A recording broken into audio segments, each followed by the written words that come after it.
시청자 여러분 안녕하십니까. 이번 시간에는요 이 검찰 관련 뉴스를 여러분들께 전달해 드리겠습니다.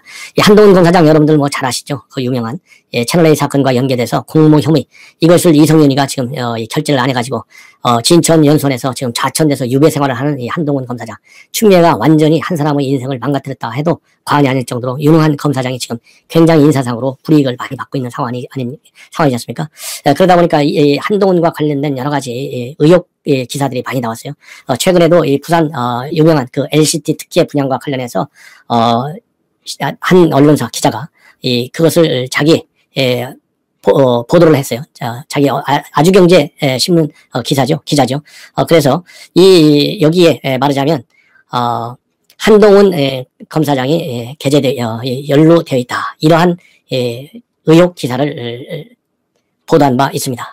이거와 관련해서 한동훈 검사장이 즉각적으로 고소 조치를 했어요. 이 고소 조치, 상세하게 내용을 지금 나와 있지는 않은데요. 핵심은 특혜 분양 의혹을 제기했던 일간지 기자를 상대로 해서 1억 원의 손해배상 소송을 제기한 겁니다. 그래서 긴급 입장문을 오늘 방금 밝혔습니다. 1억 원 손해배상 소송을 서울중앙지법에 제기하고 종로경찰서에 이 기자를 형사 고소했습니다. 그리고 이 기자의 글을 악의적으로 퍼뜨린 전파자들에 대해서도 필요한 법적 조치를 취하겠다, 이렇게 설명했습니다. 그러면 이 기자가, 이 언론에 나와 있는 이 기자가 어떤 얘기를 했는지 여러분들께 말씀을 드리면요. 이 기자는 이 아주경제에 있는 사회부장이에요. 장용진 기자인데, 이 장용진 기자가 지난 3월 9일 날 자기의 페이북에 글을 올린 내용입니다. 이 소셜미디어에 뭐라고 됐냐면, 검찰이 수사를 제대로 안 했다, 한동훈 검사장이 의혹을 덮었다는 주장이 퍼져 있다, 그렇게 당시에 SNS를 올렸고, 여기에 대해서 이 한동훈 검사장은 즉각적으로 당시에 반박을 했어요. 수사에 전혀 관여한 바 없다, 민형사상 책임을 묻겠다, 이렇게 지난 3월 9일 날 즉각적으로 입장을 보였는데, 오늘이 딱 한 달 됐지 않습니까? 바로 오늘 한 달 만에 본인이 형사상 책임을 묻겠다, 민형사상 책임을 묻겠다고 하는 공개 발언과 똑같이 즉각적으로 오늘 이 조치를 취했습니다. 당시에 이 한동훈 검사장, 이 아주경제의 장용진 사회부장인데요. 이것이 당시에는 오늘은 익명으로 많이 보도 처리가 됐습니다. 당시에 장 기자가 뭐라고 돼 있냐면, LCT를 둘러싼 특혜 분양 의혹 기사를 공유하면서 한동훈과 그 다음에 윤석열, 이 두 사람이 LCT 사건 수사에 연관되어 있고, 당시에 두 사람이 제대로 수사하지 않았다, 이것이 핵심 SNS의 내용이에요. 그러면서 그렇게 수사 잘한다는 한동훈이가 해운대 LCT 수사는 왜 그 모양으로 했느냐, LH 투기 의혹과 관련해 초반에 대대적으로 압수해야 한다 하고, 그렇게 잘 아는 윤석열이는 왜 LCT에서는 아무것도 안 했대, 이렇게 문제 제기를 한 바 있어요. 그래서 3월 9일 날 이렇게 문제 제기를 하니까 즉각적으로 오후에 한동훈 검사장이 입장문을 발표했어요. 뭐라고 했냐면, 악의적인 가짜 뉴스를 SNS에 게시했다. 해당 기자 주장과는 달리 한동훈 본인은 해운대 LCT 수사에 전혀 관여한 바 없다. 그리고 당시에 대구 및 대전 고검에 근무 중이던 윤석열 전 총장도 마찬가지다, 이렇게 밝혔습니다. 그러면서 이 장 기자의 가짜 뉴스에 대해서 이 기자와 악의적 전파들에 대해서 엄격한 민형사상 법적 책임을 묻겠다, 그렇게 당시에 그 입장을 발표했어요.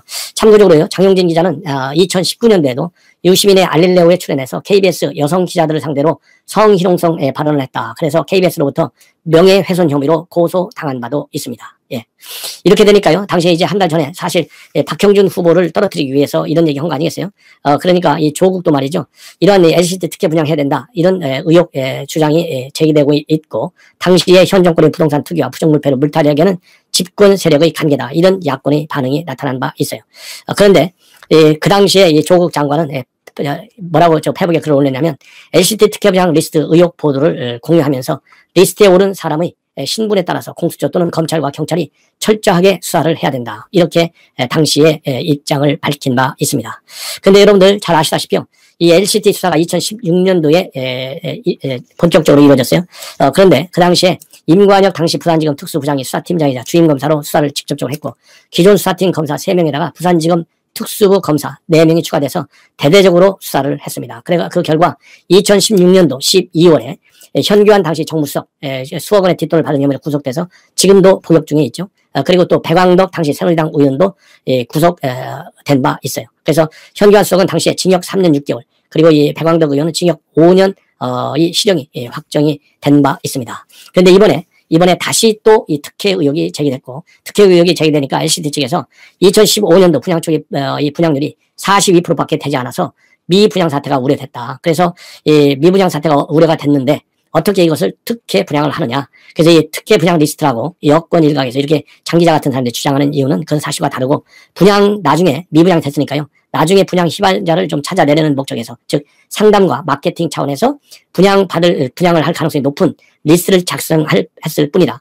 이 주택법이 규정하고 있는 특혜 분양은 절대 아니다. 예. 그러면서 특혜 만약에 리스트라고 한다면 보안 유지를 꼭 해야 되는데 어떻게 엑셀 형식으로 해서 회사 컴퓨터에다가 그거를 저장해 두겠느냐. 상식적으로도 맞지 않다. 이렇게 강력히 비판한 바 있어요. 그럼에도 불구하고 당시에 또 이 추미애가 SNS를 통해서요. 강력히 윤석열 총장의 연계 의혹. 왜 윤석열 총장은 그 당시 수사를 제대로 안 했느냐. 이렇게 비판을 하고 있었어요. 즉 윤석열 패밀리라고 하는 용어를 동원했어요.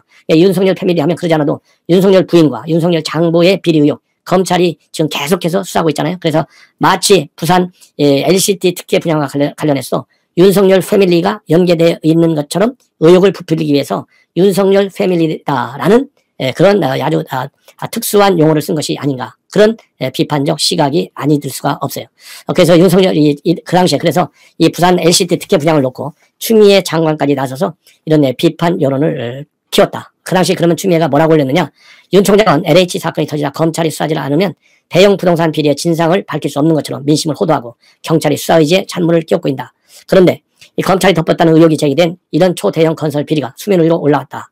그래서 이런 것을 갖다가 정의를 덮은 검찰이 수사를 독점할 자격이 과연 있느냐.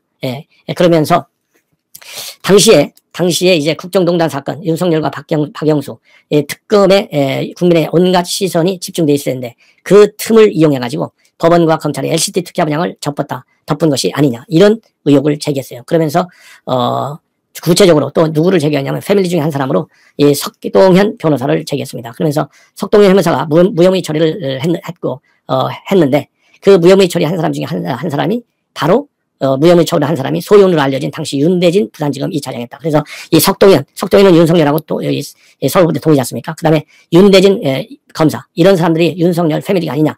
그래서 이러한 사람들에 대한 수사도 있어야 되는 것 아니냐. 이렇게 비판을 제기한 바 있어요. 그래서 부산 이제 LCT 특혜 분양 사건은 이번에 한동훈 검사장이 1억대 손해배상 민형사 소송을 제기함에 따라서 다시 한번 검찰이 수사를 받게 되고 그 검찰의 수사를 통해서 그 진실이 이제 다시 한번 우리 국민들께 공개가 된다라는 말씀을 드립니다. 자, 이제는 또 아주 특이한 또 뉴스 하나가 나왔어요. 뭐냐면 여러분들 지금 윤석열 총장 요즘 굉장히 많은 우리 국민들이 관심을 갖고 있잖아요.